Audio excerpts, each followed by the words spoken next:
Episode 48. Pagi itu suasana meja makan keluarga Mahendra terasa hangat seperti biasanya. Mama Rani terus tersenyum melihat Nalina dan Devano yang kini hampir tidak pernah berjauhan. Bahkan saat sarapan pun tangan Devano masih menggenggam tangan istrinya di bawah meja. Leo sampai terkekeh melihat putranya. "Kamu ini bucin banget sama istrimu ya?" Devano santai menyandarkan tubuhnya. "Kenapa, Pa? Papa iri, istri cantik begini gimana gak bucin? Kalau dilepas direbut orang lagi gimana?" Nalina langsung memukul pelan lengannya malu. Mama Rani tertawa kecil sebelum akhirnya memandang Nalina dengan lembut. "Nalin, kalian sudah kepikiran punya anak belum?" Pertanyaan itu membuat Nalina sedikit salah tingkah. Mama Rani segera melanjutkan ucapannya penuh pengertian. "Tapi mama gak mau bikin kalian tertekan ya. Mau pacaran dulu juga tidak apa-apa. Mau menikmati masa berdua dulu juga boleh.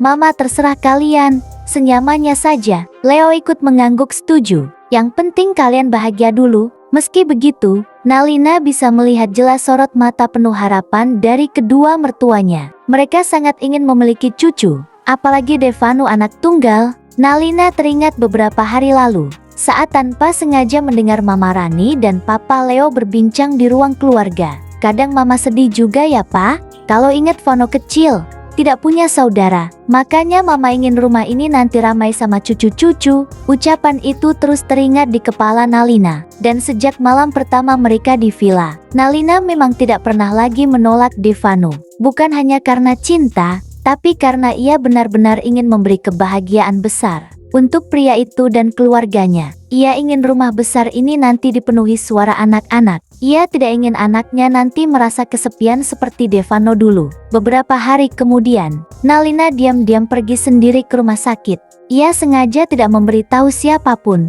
bahkan Devano. Hari ini ia ingin memeriksa kesehatan reproduksinya terlebih dahulu. Ia ingin menjalani program kehamilan diam-diam, lalu memberi kejutan pada suaminya nanti. Membayangkan wajah bahagia Devano saat tahu dirinya hamil, membuat Nalina tersenyum sendiri sepanjang perjalanan. Namun, Nalina tidak sadar sejak tadi ada seseorang yang mengikutinya. Seorang pria berbadan besar duduk di mobil hitam, sambil terus memperhatikan gerak-gerik Nalina. Tak lama kemudian ia menelpon seseorang.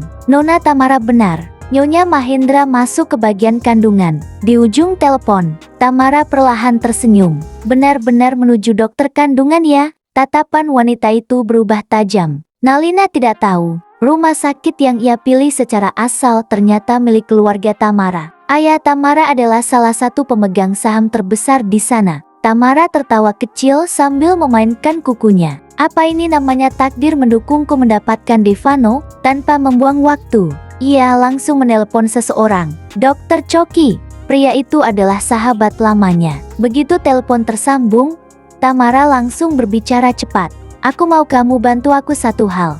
Di ruangan lain, Dokter Choki langsung terdiam setelah mendengar permintaan Tamara. "Apa? Kamu gila ya? Sebagai dokter aku nggak bisa melakukan itu." Tamara menggigit bibirnya lalu mulai memainkan peran. "Choki, tolong aku. Wanita itu merebut calon suamiku. Dia menghancurkan hidupku. Aku mohon." Choki masih tampak ragu. Memalsukan hasil pemeriksaan itu pelanggaran besar, bisa dipidana Tamara. Tapi Tamara terus memohon sambil menangis palsu. "Aku cuma ingin Devano sadar kalau wanita itu nggak pantas untuk dia. Aku mohon sekali ini saja." Choki memejamkan mata frustrasi. "Kalau sampai ketahuan, aku jamin keamananmu." Tamara memotong cepat.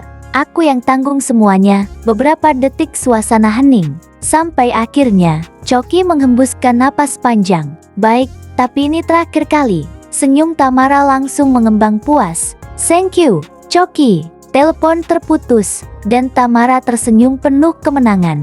Kalau Nalina merasa tidak bisa punya anak, maka cepat atau lambat Devano pasti akan kecewa, dan saat itulah ia akan masuk ke kehidupan pria itu. Sementara itu, Nalina sama sekali tidak mengetahui semuanya. Ia duduk tenang di ruang tunggu rumah sakit, sambil memegang hasil administrasi pemeriksaannya. Pemeriksaan tadi berjalan normal, bahkan dokter yang memeriksanya terlihat ramah. Nalina terus tersenyum kecil sambil membayangkan masa depan bersama Devano dan anak-anak mereka nanti. Namun di sisi lain, Tamara justru sudah melangkah memasuki gedung perusahaan Mahendra Group dengan pakaian elegan dan senyum percaya diri.